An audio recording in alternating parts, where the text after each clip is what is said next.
Benvenute e benvenuti, io sono Sabatina Napolitano. Oggi è Pasqua, quindi buona Pasqua, anche se si è fatto un po' tardi. Volevo, finalmente parlare un po' del template di programmazione che io ho pensato in questi giorni e che io propongo se effettivamente un mio collega mi chiede una programmazione. Molto semplicemente, proprio basato sull'esperienza empirica della vita reale.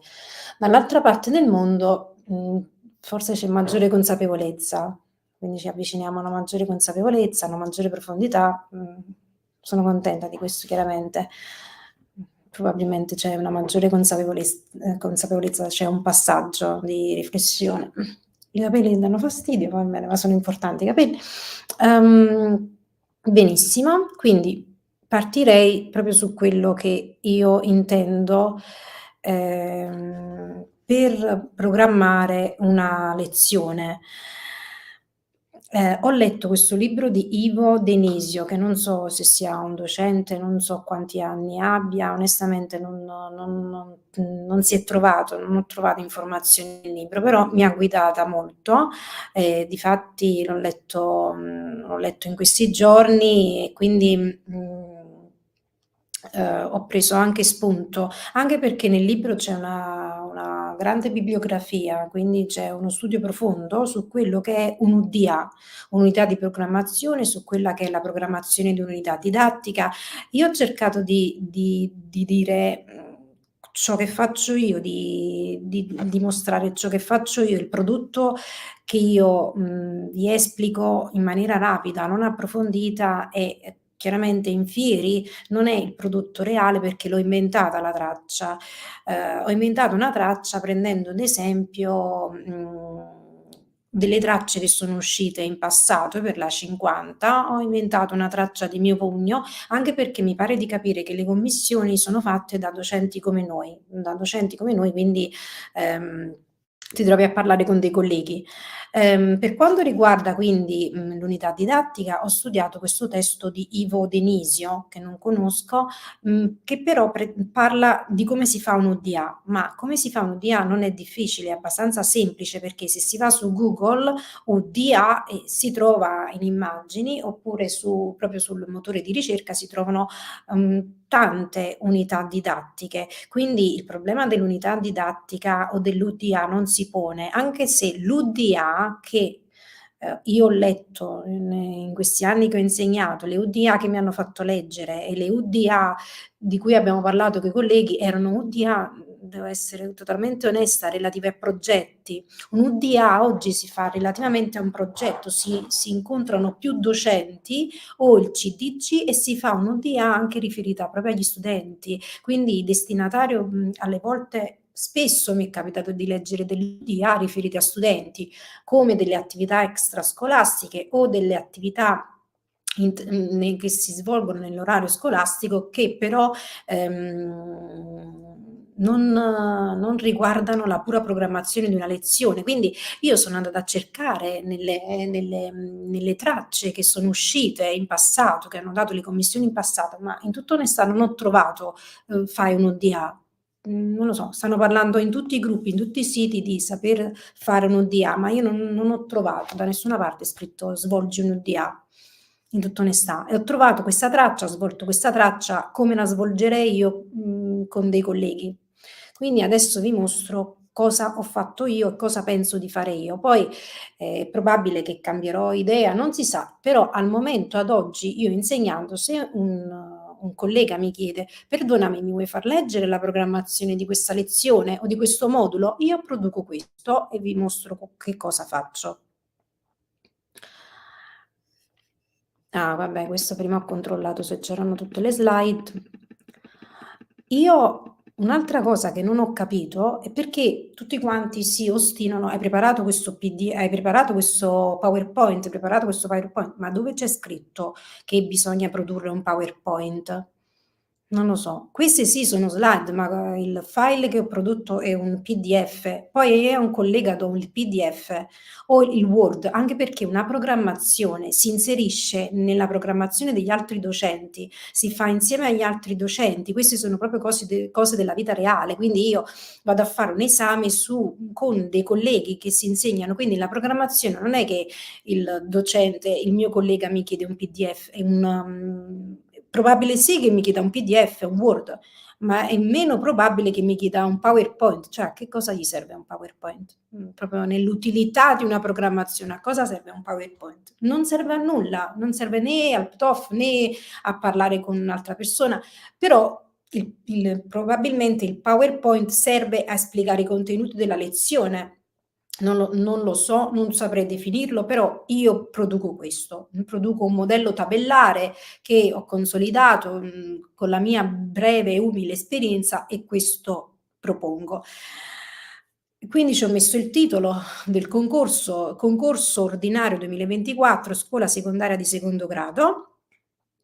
Traccia. Io di mio pugno ho inventato questa traccia. Il candidato, tenendo conto di quanto indicato nella parte generale prevista dalle indicazioni ministeriali, dovrà essere in grado di formulare proposte didattiche argomentate nell'ambito disciplinare, genetica mendeliana e regolazione dell'espressione genica, perché ho fatto le altre 2 lezioni su questo su YouTube. La trattazione del contenuto deve svilupparsi entro 2 moduli di lezione. Ecco, questo l'ho inventato io. Perché l'ho inventato io, ma c'era anche scritto in delle tracce, 2 moduli di lezione. Per 2 moduli di lezione io intendo 2 settimane, quindi deve rivolgersi a una classe del liceo di scienze applicate in cui siano presenti un DSA che necessita la personalizzazione. Allora, questa è un'altra cosa. È difficile che in una classe si trovi un DSA, alle volte si trovano classi dove ci sono più casi DSA, cioè più casi BES, quindi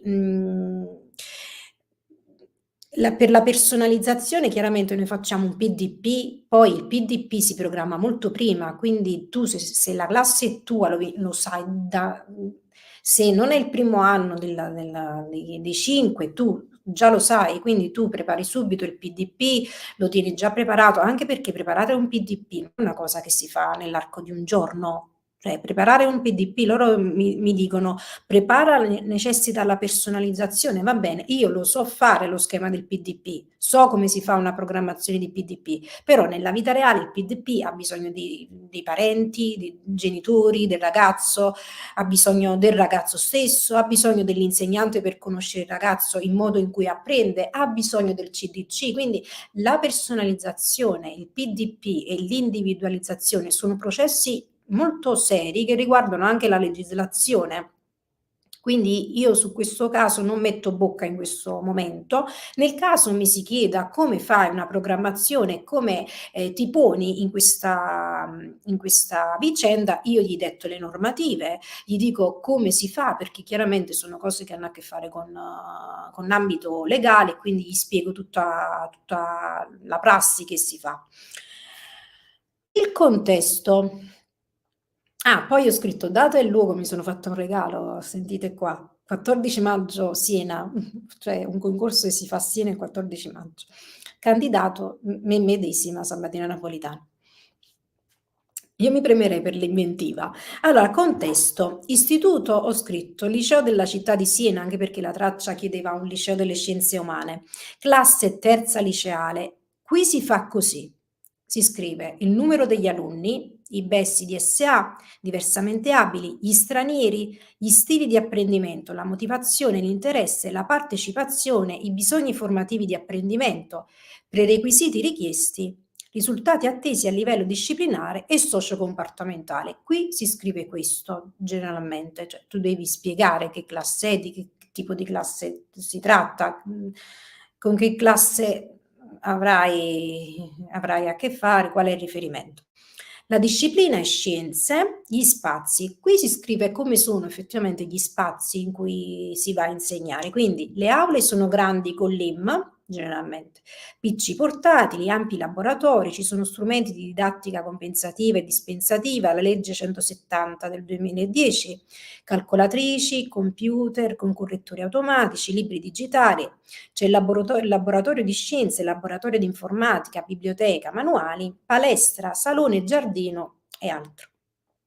Tempi, io qua per esempio se loro mi dicono programma, ma sta tutto alle commissioni la chiarezza, se loro mi dicono programma una lezione, ma una lezione in un contesto di programmazione non ha senso, nessuno ti chiede una lezione. Che senso ha che un professore ti chieda una lezione? Ascolta, mi dai la programmazione di quella lezione? Potrebbe anche darsi che una commissione ti chiede la programmazione di una sola lezione per testare se tu una lezione la sa fare, ma secondo me, o perlomeno in questo caso, io ho applicato un arco di tempo più grande, non essendo questa un UDA, non è un UDA questa, questo è un esempio di programmazione, perché l'UDA, a parte che si mette il titolo UDA rivolto alla scuola, poi si mette il destinatario, UDA per gli studenti, UDA prodotto dal collegio, UDA prodotto dal consiglio di classe, UDA prodotto dal dipartimento, quindi UDA prodotto in questa sede da questi docenti per il progetto,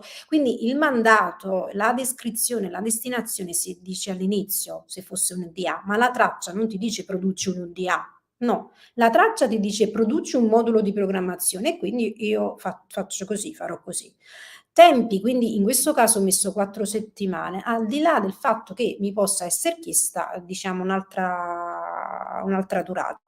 Strumenti dispensativi e compensativi, ogni docente sa bene qual è la differenza tra strumenti dispensativi e compensativi, metodologie, competenze chiave di cittadinanza, si parla sempre di queste competenze chiave, quali sono? Comunicazione nella madrelingua, competenza matematica e competenze di base in scienza e tecnologia, imparare ad imparare, questo nelle conoscenze, nelle competenze, competenze sociali e civiche, consapevolezza ed espressione culturale. Strumenti dispensativi, quando gli alunni con DSA vengono dispensati dal fare qualcosa. Questo lo dice la legge 170-210, 2010, che conosciamo tutti, i professori conoscono. Nella fattispecie noi docenti sappiamo già che l'alunno DSA cosa può avere, va bene, però comunque va scritto nella programmazione. La programmazione si scrive anche ciò che è palese, perché una programmazione ha la definizione di essere chiara, lineare. Ecco, se anche venisse un professore che non è madrelingua italiano deve comprenderla, quindi la programmazione ha il fine di essere chiara, lineare e completa, perché è proprio una programmazione, cioè, che poi va al dipartimento, una programmazione che vede il preside, quindi deve essere una cosa veramente seria. Allora, gli alunni di SA possono avere compiti scritti con caratteri più grandi, spaziature del testo diverse, verifiche concordate, possono essere utilizzate mappe concettuali anche durante le verifiche, possono avere a disposizione più tempo per le verifiche, evitare la lettura ad alta voce, evitare di copiare alla lavagna, evitare di prendere appunti, evitare l'uso del corsivo, non prendere appunti scritti a mano, possono essere dispensate dall'assegno a casa o da un eccessivo carico di compiti, possono essere dispensati dallo studio mnemonico di formule e definizioni, e questo lo sappiamo bene. Mi è capitato in diverse classi che io venissi contattata dai genitori: professoressa, ma mio figlio deve avere questo, noi lo sappiamo già bene, perché nel registro, anche se un professore entra il primo giorno in classe, della prima ora della sua vita, nel registro c'è scritto BES DSA, quindi state sereni, anche chi non è mai entrato in un'aula, perché ci sarà questo concorso, chi non è mai entrato in un'aula, quindi ciò che dico non è arabo, state sereni. Strumenti compensativi, LIM, materiale di cancelleria, poi mi sono inventata questo kit, va bene. Gli alunni di SA, sempre della legge 170 del 2010, possono usare il computer e programmi di videoscrittura, programmi che riconoscono la voce, la trasformano in scritto, penne che traducono i testi in lingua straniera. Questo è importante, questo concetto.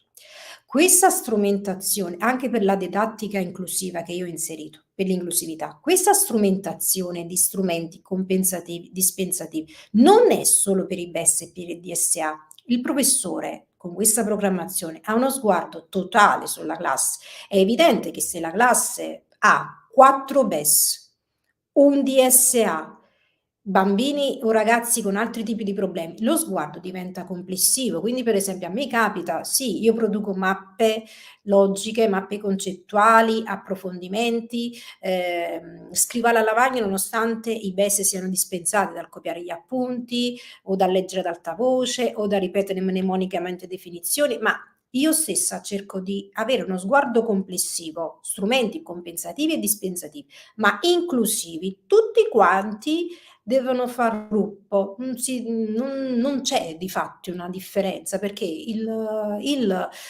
PDP non è differenziare, ma è includere, questo è importante. Il professore lo sa già proprio di pugno, di suo pugno, di distinto, ecco, distinto. Quando si legge la programmazione si va in classe e si insegna.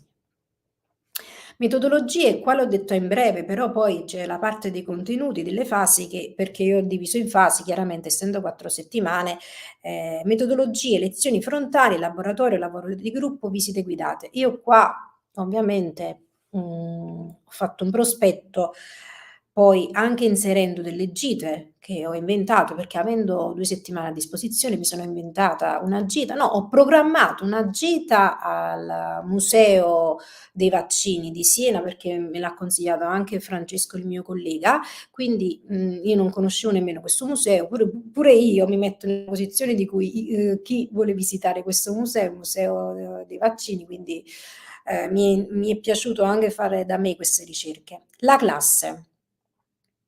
Ancora ripetiamo, perché? Perché la programmazione deve essere dettagliata, non ci devono essere punti tralasciati, ma perché è importante, perché è un documento legale, quindi cioè è un documento istituzionale, quindi non va fatto un qualcosa non va trattato un documento con pressappochismo, va fatto nei dettagli. Quindi chiaramente questa me la so inventata secondo la lezione che ho proposto io, però nel momento in cui tu hai la lezione, la programmazione la fai dettagliatamente. Profilo della classe. Anche io qua ho scritto la classe è composta da 24 alunni con un DSA, è una classe di ottimi elementi con qualche problema per alcuni, poi io tendo anche a scrivere molto per quanto riguarda i metodi che hanno, per quanto riguarda anche l'approccio sulla realtà. Io tengo molto, insegnando scienze, tengo molto a questo aspetto, ossia quanto è abile il ragazzo, infatti lo metto nelle abilità, quanto è abile il ragazzo a riconoscere ciò che ha studiato nella vita reale, quanto è abile a leggere un articolo, anche se non è prettamente scientifico, perché io porto National Geographic, porto le scienze in classe, quindi porto le fotocopie, però quanto è in grado il ragazzo, anche semplicemente vedendo un video su YouTube, di capire l'argomento. Per esempio, mi è capitato in una classe, non solo alle superiori mi capita molto per il DNA, quando si insegna il DNA, che è in questo caso. Per le medie mi è capitato col buco dell'ozono, quindi mi è piaciuto far capire ai ragazzi, perdonatemi, mi è piaciuto far capire ai ragazzi il meccanismo del buco dell'ozono, che adesso si sta richiudendo.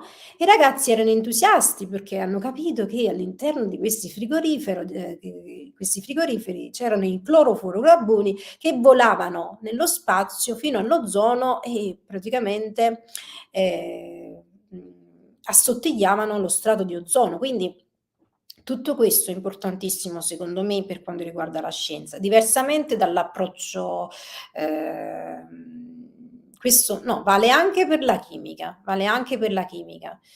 Stavo parlando diversamente quando poi farò una lezione, se ne ho il tempo, per matematica per le medie. Matematica per le medie è tutta un'altra cosa, anche se anche lì Anche lì ai ragazzi che sono più piccoli gli faccio sempre l'esempio: "Ragazzi, ma se voi anche gli esempi non solo glieli porto io in fotocopie, ma sono anche nei libri. I libri d'oggi sono fatti proprio per fare la riflessione empirica, cioè si parte ovviamente dal brainstorming, si parte dalla domanda, la domanda è sempre relativa, se voi guardate i professori diano un occhio ai loro libri delle medie, la domanda è sempre relativa, all'approccio reale. Se tu hai un campo e devi costruire una casa, un architetto ti definisce una terrazza, devi concimare, devi mettere i fiori, devi andare a fare la spesa quando gli dai di resto, è tutto approcciato sulla vita reale.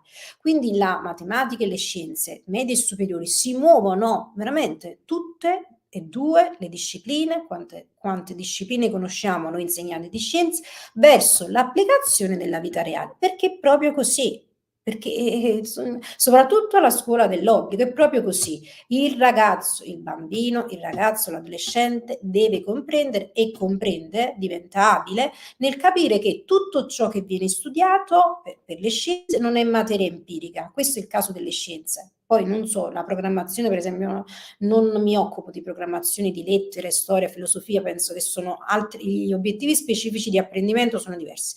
Nell'obiettivo specifico di apprendimento delle matematiche e delle scienze c'è la riflessione empirica sulla realtà e anche il comprendere, acquisire metodi personali e comprendere la riflessione e l'analisi sulla realtà. Poi qua, se mi dovessero capitare alunni con altri tipi di problemi, io scrivo nella riga. Per l'alunno DSA è stato redatto il PDP, si usa la didattica inclusiva descritta, che ho descritto sotto. Qui ci sono tutte le normative che vengono utilizzate in questa programmazione, spero di non averne tralasciato alcuna da controllare, ma credo di averne messe tutte quelle che ho usato. Le indicazioni nazionali riguardanti gli obiettivi specifici di apprendimento sono già 21 minuti e so all'inizio, va bene. Gli obiettivi specifici di apprendimento concernenti le attività e gli insegnamenti compresi nei piani di studio previsti per i percorsi liceali di cui articolo 10,3 del decreto del Presidente della Repubblica 15 marzo 2010, numero 89, in relazione all'articolo 2, commi 1 e 3 medesimo regolamento. Poi raccomandazione del Consiglio europeo del 22 maggio 2018, legge 170 2010 PDP, legge 104 92 e supporto PEI, legge 107 2005, DPR 122 del 22 giugno 2009 sulla valutazione, raccomandazione CE del 2006, DPR del 275 del 99, quello sull'autonomia scolastica, l'introduzione del POF, il PSP, e il decreto MIUR del 2014. Se mi vengono chiesti, spiego ovviamente ognuno di loro che cosa riguarda, cosa sono in modo dettagliato. Conoscenze. Allora, cosa mi sono premurata di fare? Ho avuto premura di scrivere le conoscenze secondo le direttive ministeriali con i prerequisiti, perché si parla di una terza liceale, quindi hai i prerequisiti del primo biennio, la fase 1, 2 e 3, di cui viene descritto, di cui la programmazione descrive. Quindi conoscenze, abilità, competenze mirate, obiettivi di apprendimento, metodologie, strumenti didattici e sussidi, didattica inclusiva, per ciò che riguarda tutta la didattica inclusiva, e poi qua i contenuti che non ho messo perché chiaramente era inutile in questa sede mettere i contenuti, attività didattiche e aspetti pedagogici, fasi, quindi le fasi per bene, come vanno strutturate, fase 1, 2 e 3 poi si approfondisce, attività di laboratorio che io ho inserito in questo modulo, anche perché l'attività di laboratorio penso che non possa essere così come prova orale e prova pratica. L'attività di laboratorio non può essere assolutamente demandata in altre sedi perché io insegno scienze chimica, cioè scienze della terra, ci vuole il laboratorio è la prima cosa proprio. ha un'importanza fondamentale il laboratorio, l'approccio proprio con la pipetta, l'approccio con i termini, quindi molto molto importante. Esperienza nella conoscenza quotidiana, verifiche scritte orali, griglia di valutazione. Questa ringrazio Francesco che me l'ha mandata e veramente Francesco mi ha consigliato di leggere il PTOF e io ho copiato di mia mano, di mio pugno, la griglia di valutazione, anche perché è la griglia che segue gli obiettivi specifici di apprendimento, quindi le indicazioni ministeriali, quindi veramente mi trovo con questa griglia, non ho alcun problema. Anche se sul registro di solito quando si compilano le valutazioni è tutto automatico, quindi per quanto riguarda una programmazione, la griglia, sì, inserisco e inserirei questa. Compiti a casa e attività extrascolastiche, questa è una cosa che metto io e io la voglio mettere, cioè se a me un collega mi chiede una programmazione, la programmazione la faccio a modo mio, come dico io, a meno che non mi dicano guarda c'hai il template che ti ha dato il dipartimento, devi caricarlo nel sito perché c'è la piattaforma, quindi tu segui le indicazioni, ma se loro mi dicono di mio pugno di dargli una programmazione, io la faccio dettagliata, quindi gli scrivo anche i compiti a casa e le attività extrascolastiche, proprio tutto ciò che faccio e le gite che ho programmato, che cosa viene chiesto nella gita, quindi io se un collega mi chiede una programmazione di una lezione, onestamente gli do questo, perché è il mio lavoro, quindi glielo metto con i dettagli. Nei contenuti poi gli scrivo come faccio la lezione, ma in questo caso mi è sembrato prosastico, anche perché la lezione è per condividerla, quindi che non ci sarebbe stato il senso di inserire in questa sede i contenuti, però poi se me lo chiedono in sede d'esame, sì, gli dico quali sono i contenuti. Benissimo, quindi questo per dirvi che conoscenze, abilità e competenze mirate sono proprio la base di una qualsiasi programmazione, anche se tu devi mettere mano a una lezione. Per conoscenze che cosa si intende? Conoscenze, abilità, competenze mirate sono la stessa cosa? No, perché conoscenze è quello che il ragazzo impara a imparare, cioè impara con quello che sa. Le abilità è quello che sviluppa a fare, le abilità, mentre le competenze mirate sono quello che io mi aspetto dopo il modulo, solo quello che non è un obiettivo, tiene conto dell'obiettivo di apprendimento, ma a maggior ragione è una competenza di cui io ho l'obiettivo. Quindi sia lo studente che il professore hanno l'obiettivo di mirare a quella competenza. Conoscenze, che cosa ho scritto? Le direttive ministeriali le conosciamo, i prerequisiti per i ragazzi di primo liceale. Al termine del percorso di biennio liceale lo studente possiede le competenze disciplinari essenziali e a livello elementare le metodologie tipiche delle scienze della natura, in particolare delle scienze della terra, della chimica e della biologia, questo lo sappiamo. Poi chiaramente questo dipende sempre dalla traccia che mi daranno, quindi cambierò. Adesso vi ho approcciato solo questo per farvi capire io che cosa vado a fare, perché tutti quanti, ma tu come fai? Come fai? Così. Così. Lo studente è in grado di orientarsi sui principi della cellula, nucleo e membrana cellulare, sulla molecola di DNA e biomolecole, questo sì, in terza liceale loro già sanno, loro già conoscono. Ecco, nelle conoscenze, se viene chiesto a un ragazzo di prima liceale che cos'è il nucleo, lo sanno per bene, l'hanno fatto alle medie, l'hanno fatto nei primi 2 anni. Il nucleo, la membrana cellulare lo sanno che cos'è, il DNA hanno idea di che cosa sia, sono conoscenze. Ecco, se qualsiasi professore di qualsiasi parte del mondo che interroghi un ragazzo di prima liceale, trova queste conoscenze. Nella fase 1, che è quella che vado a spiegare ai ragazzi, seguo queste direttive, basandoci sulla strategia di indagine scientifica che fa riferimento anche alla dimensione di osservazione e sperimentazione. Lo studente acquisisce un metodo unitamente al processo dei contenuti disciplinari e questo è evidente per gli obiettivi di apprendimento. Lo studente conosce nella fase 1 del mio modulo i modelli di ereditarietà, sa come i batteri, i virus e gli altri microrganismi regolano la loro espressione genica, conosce i fondamenti della teoria mendeliana della duplicazione del DNA in procarioti ed eucarioti, conosce i meccanismi principali di trasmissione dei caratteri ereditari e le leggi fondamentali della genetica classica e molecolare. Nella fase 2 cosa conosce? Il ragazzo, lo studente conosce lo studente, alunno, a volte uso studente improprio, però io utilizzerei più alunno. Alunno, va bene.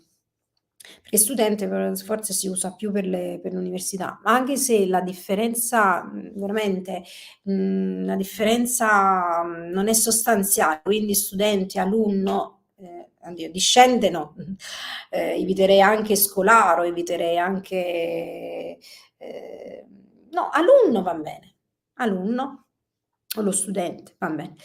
L'alunno conosce e ha la capacità di orientarsi con rigore scientifico e lessico preciso, questa è un'altra cosa che è fondamentale. Io ci tengo per 2 cose importantissime. 1, trarre, lezione da quello che si fa in classe per la riflessione sulla realtà, importantissimo, questa prima parte.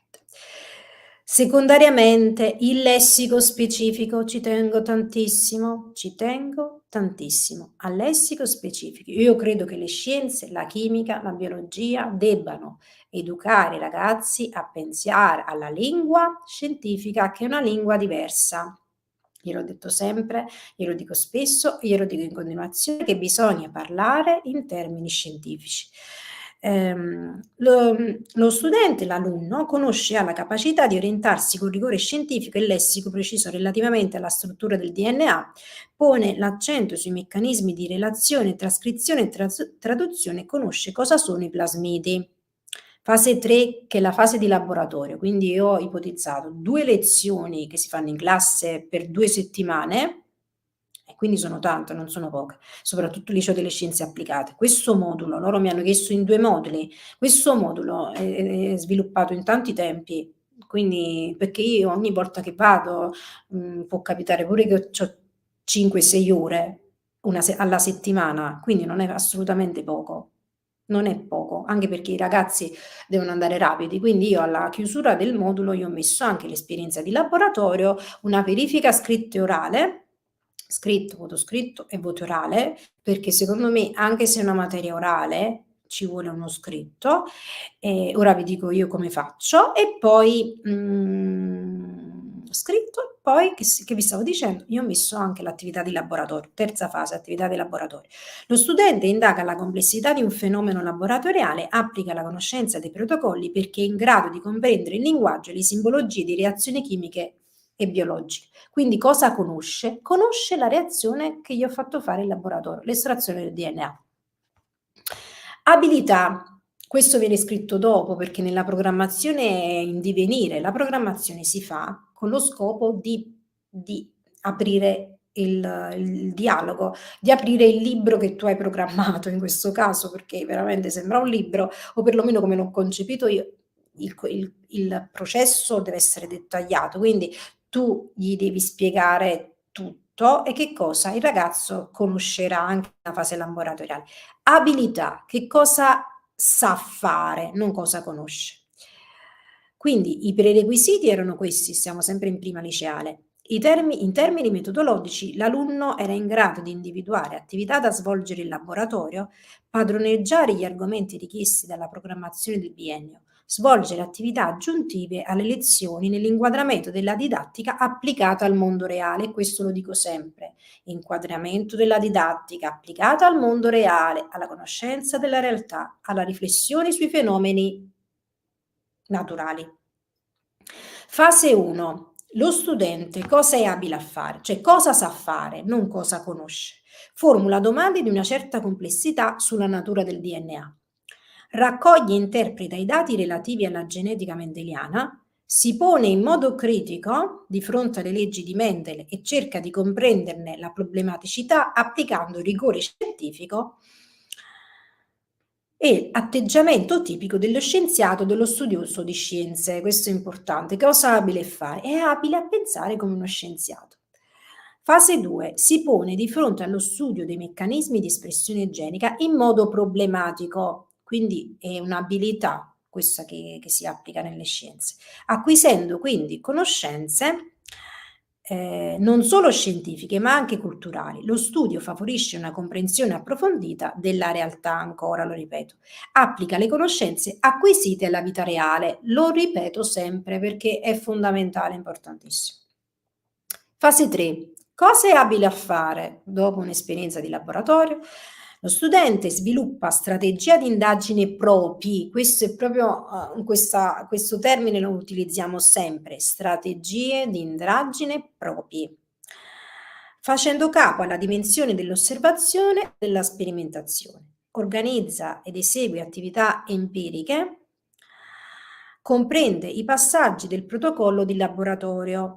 Lo studente acquisisce una consapevolezza critica dei rapporti tra lo sviluppo delle conoscenze all'interno delle aree disciplinari oggetto di studio e il contesto storico, filosofico e tecnologico, perché la fase 3 ha a che fare anche con la gita.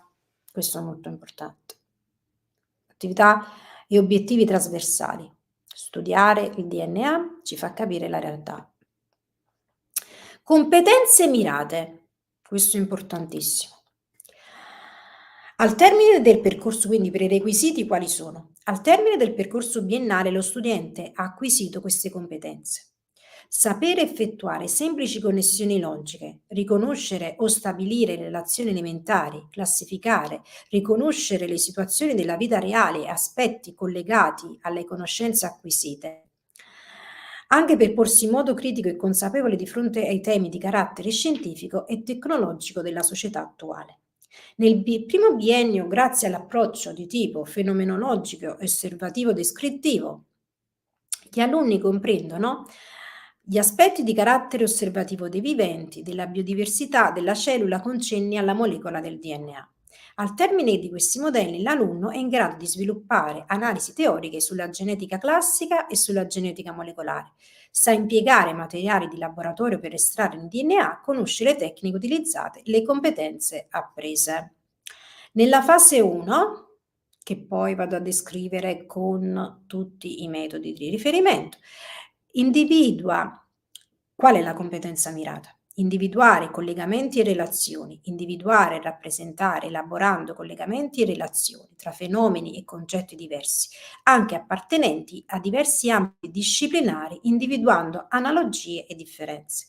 L'alunno introduce nel suo bagaglio conoscitivo i concetti importanti della genetica mendeliana, dell'ereditarietà e della struttura del DNA. Questa è quello che la competenza mirata, ossia il ragazzo che va in quarta liceale e affronta il secondo biennio. Cosa ha acquisito come prerequisito? Quindi la competenza mirata diventa il prerequisito dell'anno che viene, 21. Quindi la competenza mirata che io estrapolo da questa fase 1, che è l'obiettivo di apprendimento e l'obiettivo della competenza, è appunto l'alunno introduce nel suo bagaglio conoscitivo i concetti importanti di genetica mendeliana, ereditarietà e struttura del DNA. L'alunno riesce a svolgere analisi autonome e a formulare criteri di indagini proprie, ancora criteri di indagini proprie. Si pone in modo critico rispetto agli argomenti studiati e fa esempi relativi ai problemi di attualità di carattere scientifico e tecnologico. Lo studente utilizza il lessico appropriato. Nella fase 2, che è la seconda settimana, le competenze mirate quali sono? Collaborare e partecipare, interagire in gruppo, valorizzando le proprie e le altrui capacità, contribuendo all'apprendimento comune, perché già siamo in una fase successiva, quindi è stato assorbito, è stato metabolizzato. Adesso i compagni si possono confrontare tra di loro. L'alunno introduce nel suo bagaglio conoscitivo i concetti importanti della molecola di DNA, della funzione del DNA, della sintesi proteica e del codice genetico. L'alunno acquisisce una rigorosa e obiettiva conoscenza intorno al DNA, ai meccanismi di ricombinazione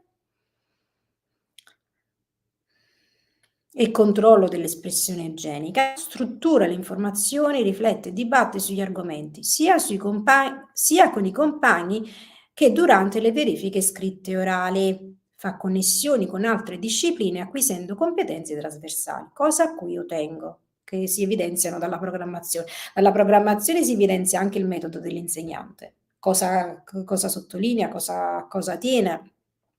Fase 3. Imparare a imparare. Ricerca e gestione delle informazioni, spirito di iniziativa e intraprendenza e la fase di laboratorio. Pianificazione del lavoro e rispetto dei tempi, autovalutazione nella relazione individuale sul processo. L'alunno utilizza le conoscenze acquisite per esperienze di laboratorio, conosce approfonditamente la struttura del DNA eucariote e procariote. Il laboratorio potenzia il lessico e le capacità espressive di cooperazione. Obiettivi di apprendimento. I prerequisiti quali sono? Lo studente conosce la cellula e la biodiversità, l'evoluzione e la genetica mendeliana, distingue che cosa sono i caratteri e gli alleli, ma in modo aleatorio.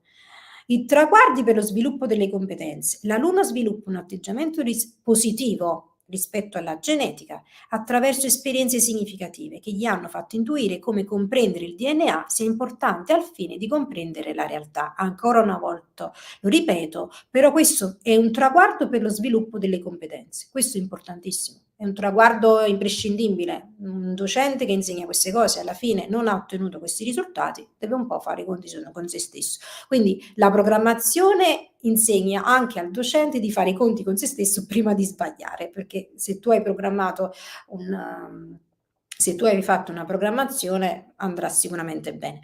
Fase 1. L'alunno comprende le interazioni tra ambiente e mutazioni, approfondisce la genetica mendeliale, le leggi dell'assortimento dipendente e della segregazione.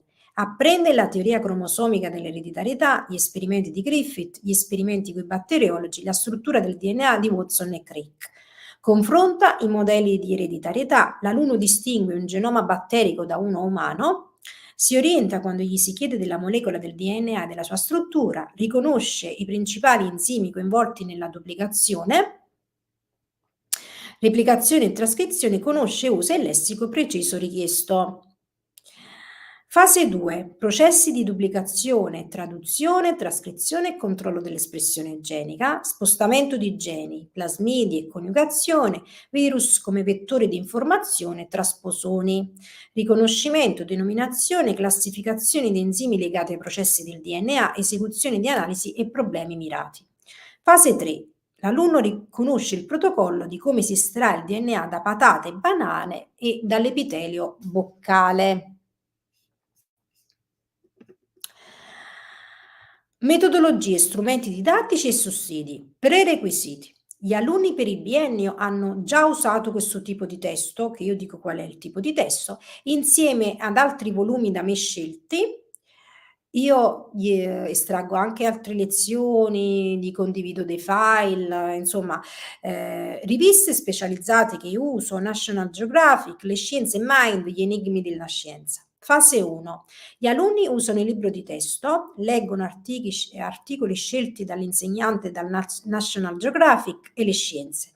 Sussidi multimediali e brevi video da YouTube, alle volte faccio vedere anche brevi video alla fine della lezione per ripassare quanto detto, anche perché essendo argomenti di biotecnologia e biotech, loro adorano vedere le molecole, vedere i modellini, a loro piace tantissimo e YouTube fornisce vari video anche se anche con dei tempi ristretti, così come utili a scuola.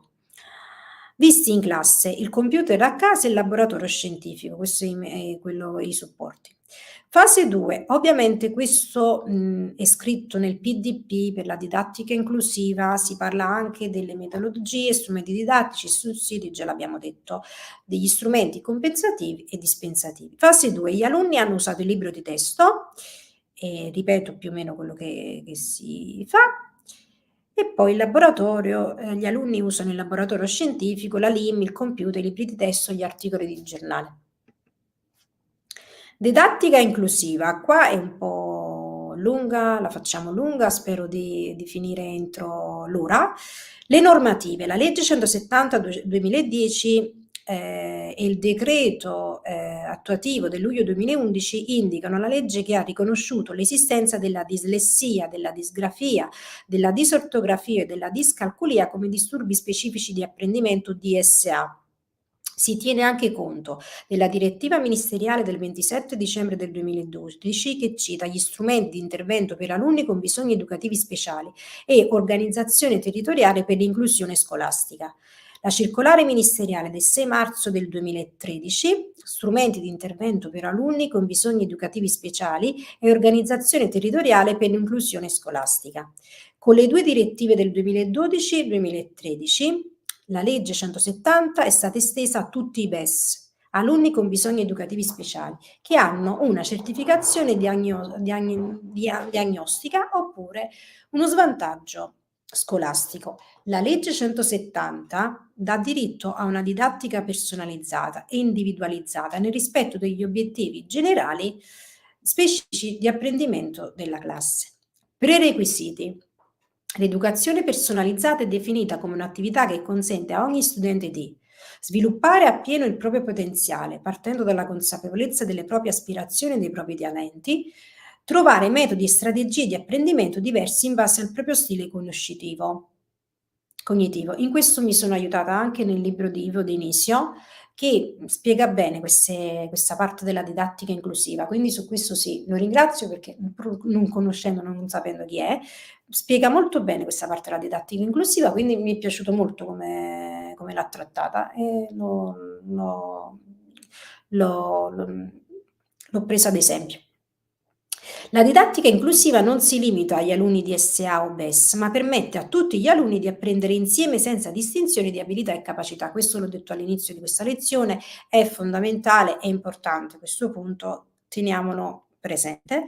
L'alunno di SA aveva appreso i contenuti del biennio come da PDP nei prerequisiti, quindi parliamo sempre del quadro della didattica inclusiva, si consolida con un ripasso, approfondisce con i nuovi argomenti la genetica mendeliana e molecolare, acquisisce il lessico specifico, analizza i fenomeni scientifici in relazione alle esperienze della vita reale, verifica le proprie competenze e favorisce un dibattito con l'insegnante e i compagni, ha delle esperienze di laboratorio. Questo per quanto riguarda, abbiamo detto, i prerequisiti nella didattica inclusiva. Nella fase 1, sempre della didattica inclusiva, l'alunno è dispensato dallo svolgere i compiti a casa, dal copiare alla lavagna e scrivere appunti, acquisisce la teoria mendeliana e comprende la struttura del DNA, i plasmidi, compensa lo studio con mappe concettuali dell'insegnante che do io, e tavole semplificative per i materiali didattici da programmazione. Le strategie e le metodiche seguono il PDP, la verifica scritta e concordata e prevede l'utilizzo di strumenti compensativi, mappe, riassunti, fotocopie. Nella fase 2 l'alunno è dispensato dallo svolgere i compiti a casa, dal copiare alla lavagna e scrivere appunti, consolida le acquisizioni sulla teoria mendeliana e comprende la struttura del DNA, i plasmidi, compensa lo studio con mappe concettuali dell'insegnante e tavole semplificative, più i materiali didattici da programmazione. Le strategie e le metodiche seguono il PDP. La verifica scritta non ha domande incalzanti, ma tiene conto del PDP, questo è importante. Verifiche scritte e orali per i ragazzi con DSA, AMBES non devono essere domande incalzanti, perché chiaramente ci sono delle modalità di apprendimento che il ragazzo deve avere, ci sono delle difficoltà se il professore diventa incalzante, magari definiscimi che cos'è il DNA, dimmi perché si chiama DNA, perché 3', 5', no, sei proprio fuori luogo, non sai insegnare. Il ragazzo con DSA e con BES non deve avere alle verifiche orali e scritte domande incalzanti perché ha delle difficoltà a seguire questi andamenti. E quindi perché fare delle domande incalzanti? Tra l'altro queste modalità non vanno bene nemmeno per i ragazzi, insomma, che non hanno il PDP. Quindi per tutti è evidente che le domande incalzanti scritte e orali vanno evitate. L'alunno acquisisce le competenze per fare esperimenti di laboratorio, acquisisce il lessico specifico, interagisce con i compagni e l'insegnante proponendo osservazioni. Le strategie e le metodiche seguono il PDP. Qua andrò a sviluppare i contenuti, avendo già io ipotizzato che veniva quasi un'ora questa lezione, leggendo, questa magari la faccio in un'altra sede o sono i contenuti, cioè proprio l'elenco delle cose che io vado a insegnare ai ragazzi con gli orari, con le durate, con le lezioni precise. Attività didattiche e aspetti pedagogici. Anche qui, che cosa vado a scrivere? Vado a scrivere ciò che io applico a livello di didattica. Quindi, metodologie didattiche, lezione frontale e dialogata, metodo deduttivo-induttivo, lavori di gruppo, metodo della ricerca. Lavori di gruppo soprattutto nell'ultima fase dove devono produrre, dopo l'esperimento di laboratorio, un elaborato. Problem solving per migliorare strategie operative e migliorative per risolvere problemi e raggiungere obiettivi. Cooperative learning per condividere valori cognitivi e operativi attraverso la collaborazione, la reciprocità e corresponsabilità. Learning by doing per condividere valori per promuovere il fare, l'operare, l'agire e il migliorare. La strategia per imparare o per imparare non è il memorizzare, ma anche e soprattutto il comprendere. E-learning per promuovere l'uso delle tecnologie multimediali e di internet al fine di migliorare la qualità dell'apprendimento, facilitando l'accesso alle risorse e ai servizi, potenziando la formazione autonoma e responsabile. Anche qui mi sono aiutata con il libro di Ivo Denisio, perché mi piacevano queste definizioni e le abbraccio. Mi piacciono molto perché le ha focalizzate. Quindi role playing per far emergere non solo ruoli e norme comportamentali, ma la persona con la propria creatività in un clima collaborativo e in un ambiente accogliente. Quindi peer to peer, flipped classroom, debate, didattica breve. Questo ovviamente in sede di poi nei contenuti viene detto bene a che ora, da che fase a che fase, cosa applichi. Nei primi 10 minuti lezione dialogata, lezione di guidata, nei secondi 10 minuti brainstorming, negli altri 20 minuti esercizi guidati. Dipende dal tipo di traccia che vi danno, chiaro. Che danno. Andiamo avanti. Fasi. Allora, quindi qua per esempio ho approcciato dicendo che la durata della prima lezione è 60 minuti, lezione frontale, brainstorming, cooperative learning, peer to peer, verifiche, una verifica scritta per quanto riguarda il primo modulo, una verifica scritta. Come io faccio le verifiche scritte di scienze? C'è un'altra fase in cui viene descritto come io do le verifiche ai ragazzi, di solito di scienze faccio le domande a risposta aperta, e li trovo maturi quando loro mi rispondono a questa domanda a risposta aperta. È un metodo che ho sempre utilizzato ho sbagliato nell'altra lezione, ho parlato del 2010, ma volevo intendere 2020, non so perché ho questi lapsus freudiani. Ma nel 2020, dal 2020 io applico questa formula per le scienze, domanda e risposta aperta. Domanda e risposta aperta, quindi dove valuto molto 5 domande a risposta aperta, ognuna vale 2 punti, dove valuto molto il lessico, capacità di sintesi, obiettivi, veramente molti ragazzi prendono 10, tanti 10, per cui sono tanto orgogliosa, quindi la verifica orale, la stessa cosa, 5 domande, 2 punti a domanda, solitamente sono domande che loro fanno in classe, ripetono in classe, ci tengo molto che si studia in classe. Si studia per bene in classe, ripetiamo sempre le stesse cose, quindi loro vanno preparati all'orale, non è per loro una sorpresa, no. Io sono una professoressa a cui piace essere non buona, però sono portata, essendo io anche, non lo so se in alcuni colloqui di lavoro vedono anche i segni zodiacali, penso che sia veramente un'assurdità insegnando io scienze, però io sono portata dalla nascita ad avere un approccio molto, molto responsabile e sobrio con i ragazzi, quindi sono portata, i ragazzi li porto alle verifiche senza problemi. Veramente non ho mai trovato grosse insufficienze, se non proprio per dei casi che erano stati già bocciati, venivano proprio da casi per cui gli altri docenti mi avevano già parlato di questi casi, ma non ho mai trovato veramente difficoltà con le verifiche, mai, mai. Mi hanno resa sempre orgogliosi i ragazzi. Si lavora in classe, si lavora bene e si fanno le verifiche per verificare se tu in classe hai captato. Poi io sono molto attenta se un ragazzo, per esempio, capitano le prime ore quei ragazzi piccolini, anche dei primi anni del liceo, dove trovi proprio dei ragazzi che si addormentano sul banco o che magari dicono: "Professoressa, io la sera prima sono andato a fare", perché molti fanno attività extrascolastiche, "sono andata a conservatorio, sono andato a fare la partita, sono andata", e li trovi dormendo sul banco. Allora io sto molto attenta, soprattutto quando le classi sono numerosi, sono molto attenta a chiamarli, a passare tra i banchi. Io sì, passo tra i banchi. Mi rendo conto che è una pratica non in uso, però io passo tra i banchi, controllo se prendono appunti chi non ha il PDP, controllo se abbiano scritto bene, soprattutto per quanto riguarda le molecole. Controllo a uno per uno, sì, ho questa costanza di passare tra i banchi. Quindi, loro vanno alle verifiche che per forza, hanno captato, perché io sono attenta a farli stare attenti. Poi, per quanto riguarda la terza fase, consiste in un'attività di laboratorio e un'eventuale gita.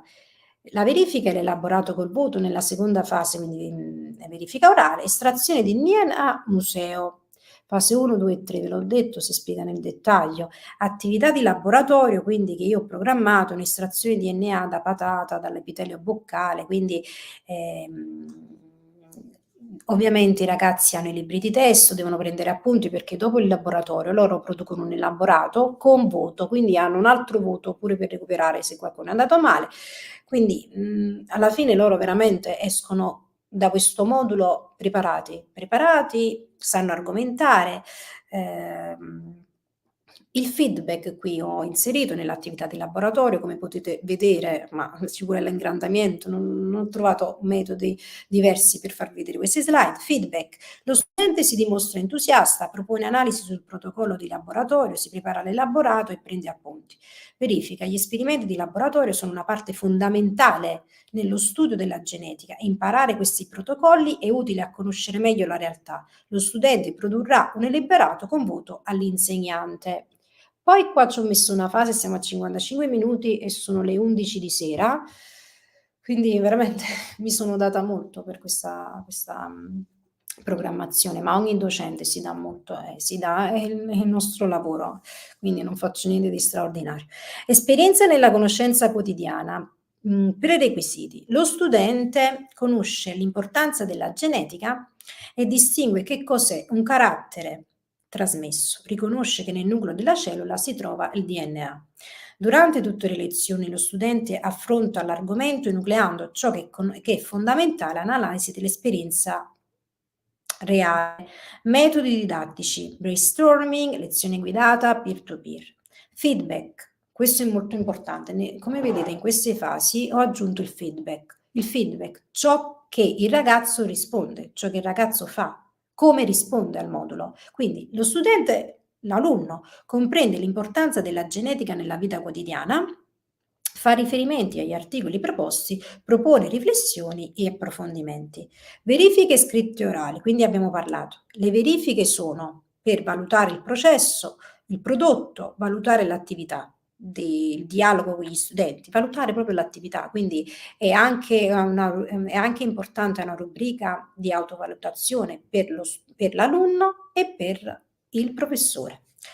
Fase 1, valutazione orale con 5 domande, questo già vi ho spiegato, però va scritto nella programmazione, perché una programmazione, il professore, chi te la chiede, il preside deve sapere tu che gli vai a fare come verifiche, quindi valutazione orale con 5 domande, ognuna vale 2 punti per un totale di 10. Per gli alunni BES di SA si applicano le modalità descritte nella didattica inclusiva e PDP.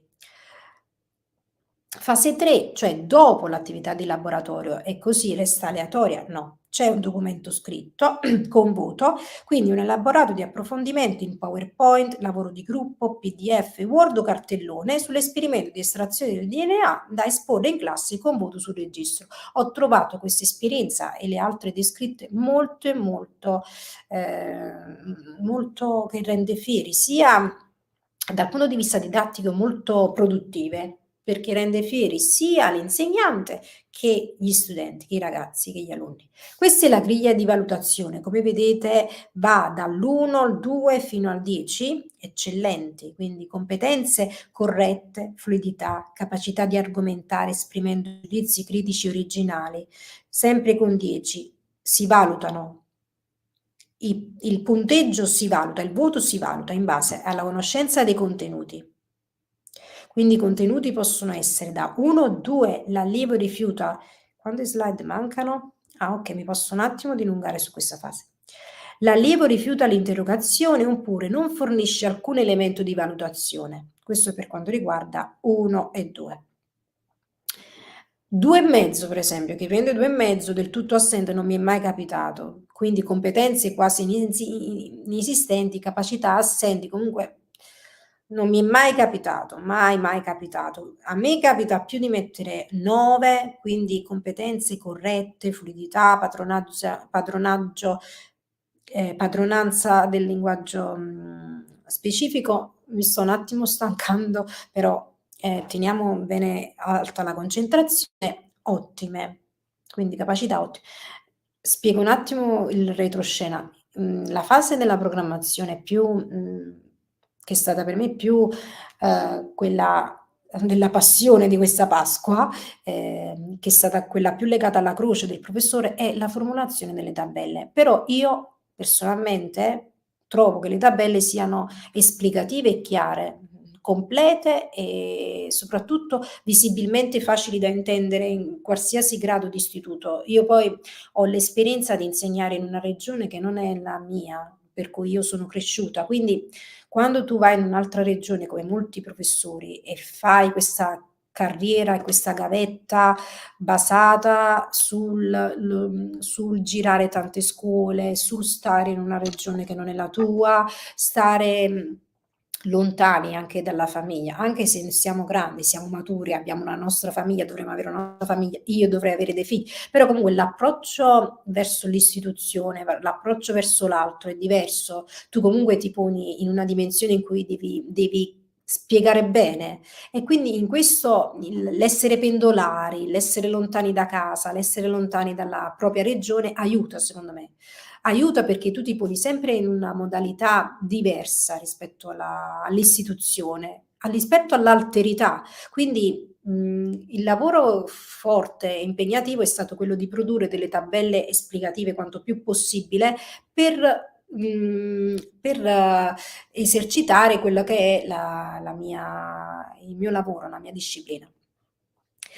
Poi ci sono studi scientifici che sono più motivati i lavoratori, gli studenti che vengono da parti lontane, che hanno fatto tanta gavetta. È probabile, sì, perché tu hai sempre quel motivo inconscio di cercare di farti capire, come se qualcosa non fosse empatico, perché il problema della lingua forse si pone, avendo insegnato io e vivendo in una regione che non è la mia, però parlando italiano, sento un po' di differenza, poca, però io mi preparo anche a parlare in inglese, quindi nel momento in cui vi farò una lezioncina in inglese, che sarà un altro traguardo bello importante, quindi noterete quanto è importante l'uso delle tabelle, perché se io dovessi affrontare una lezione in inglese mi riuscirebbe personalmente molto complicato cercare di approcciare senza dare a docenti che magari non sono madrelingua italiani uno schema grafico. Ecco, magari ti trovi in una scuola in cui viene un docente che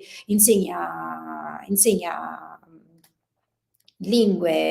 altre lingue in un liceo in cui è contemplata lo studio della lingua con una non madrelingua, tu gli devi spiegare cosa fai, tu insegnante di scienze, ma cosa fai con i ragazzi? Anche perché questo è un obiettivo trasversale, i ragazzi devono imparare i termini in inglese bene, quindi tu cosa fai?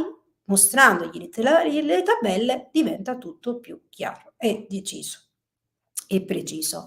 Quindi capirete come ho valutato questi voti, assenti, nelle capacità si va da assenti, decisamente insufficienti per i 3,5, i 4,5 scarse capacità, 5 mediocri, può capitare che per esempio escano dei molti 5, quando la conoscenza dei contenuti è mediocre, le competenze non del tutto autonome e le capacità sono mediocri.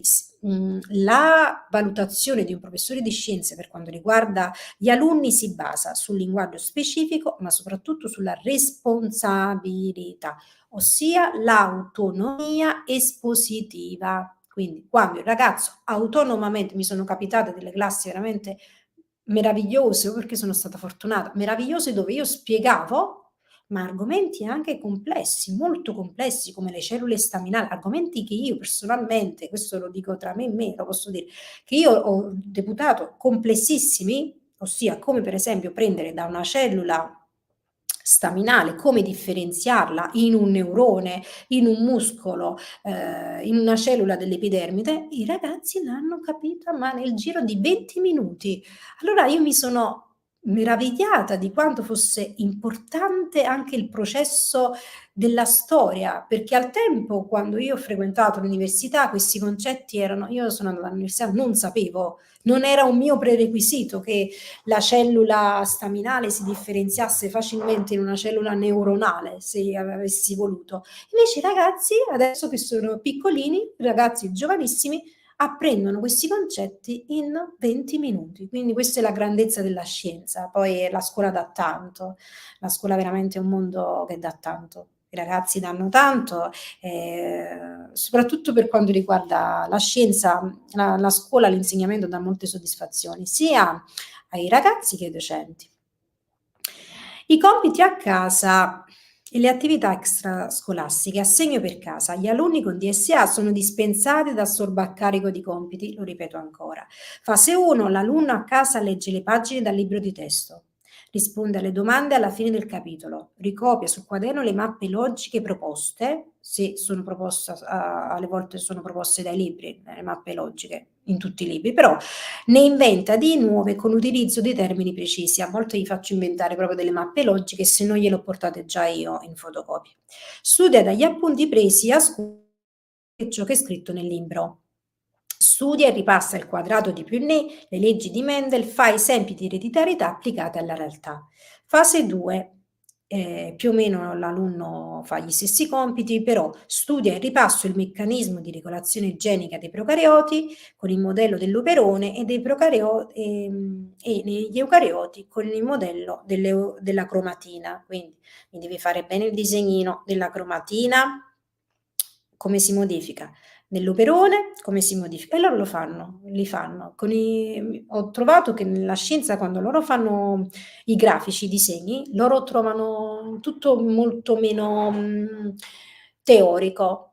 Sì, anche l'approccio del fare funziona per tanti ragazzi, la maggior parte dei ragazzi. Io ho trovato molto soddisfacente nell'insegnamento delle scienze questo meccanismo di fargli ricopiare la molecola del DNA, loro la ricopiano, di fargli ricopiare duplicazione, trascrizione. Nei libri ci sono le fasi di duplicazione, trascrizione, ci sono come le molecole, certo non è come l'Albers che abbiamo studiato noi all'università, ma ci sono le molecole disegnate. C'è la polimerasi con la manina, c'è per la prima liceale, poi ci sono più complesse andando avanti, quindi c'è la polimerasi, c'è l'RNA polimerasi. Se parlo con i colleghi lo sanno bene come sono fatti i libri, biotecnologia viene spiegata bene. Io faccio ricopiare, questo è un metodo che applico io faccio ricopiare questi schemini, loro li ricopiano, molti di loro, talmente dall'entusiasmo, mi fanno proprio dei lucidi, loro si premurano di comprare la carta lucida, mi fanno gli schemini, ricopiano sul quaderno e mi dicono: professoressa, questa è la polimerasi, vede come una manina processa il DNA, perché si fa da 3' 5', perché forma questa tripletta, quindi loro inseriscono già, vanno già oltre col codice genetico, perché è degenerato, quindi loro già si basano verso quello che sarà proprio il quarto e il quinto anno, proprio lo studio più approfondito. E loro trovano molto utile fare questa cosa degli schemini, gli piace perché da un lato è un approccio ancora un po' del biennio, quindi con questi disegnini, però si applica poi alle definizioni, al lessico specifico che sarà del secondo biennio, quindi la terza liceale sembra una fase di transizione. Poi le gite. Nella fase 3 l'alunno impara i protocolli proposti in laboratorio e fa approfondimenti, mette a posto gli appunti sul quaderno di ciò che ha scritto in classe. Sta 1 ora e 7, mamma mia, non mi è mai capitato nemmeno quando facevo le interviste. Gite proposta. Io ho proposto questa gita, visita al museo di Siena dedicato ai vaccini, Siena Vaccine Center. Una mattinata dalle 10 alle 13, i tempi, gli obiettivi formativi. L'alunno attraverso il percorso espositivo interattivo si interessa alla storia della vaccinologia con uno sguardo alle innovazioni e tecnologie del futuro. Strumenti. L'alunno può utilizzare i quaderni per gli appunti, i telefoni per scattare delle foto di approfondimento per le reazioni finali. I telefoni si utilizzano solo in questo caso delle gite. Non mi è mai capitato che i ragazzi utilizzassero no, no, no, no, non esiste. Dal 2020, sono 4 anni, non ho trovato nessuna scuola che la preside concedesse ai ragazzi di utilizzare il telefono. Nessuna scuola, anzi tra di loro si controllano e fanno la spia a chi tiene il telefono, i più piccolini. I più grandi hanno senso di responsabilità. Mi è capitato in delle scuole che avessero i taschini, quindi il telefono si mette nei taschini all'inizio della lezione. Altre scuole hanno le casseforti, i telefoni mettono nei casseforti e stanno chiusi. Altre gli scatoli, ma non mi è mai capitato una scuola in cui i ragazzi utilizzassero il telefono, mai, non si utilizza proprio come se fosse una legge non scritta. Poi i telefoni li possono usare alla gita perché fanno le foto. Fanno le foto, in questo senso il telefono si può usare perché è un metodo, diventa uno strumento. Feedback: l'alunno si interessa e partecipa animatamente alla visita, prende appunti e analizza tutto ciò che viene spiegato, comprendendo il senso di responsabilità sociale legata ai vaccini, all'importanza delle tecniche di ingegneria genetica nella realtà. Ho superato 1 ora e 10 minuti, adesso vi lascio sperando che abbia registrato. Buona Pasqua, baci a tutti. Ciao.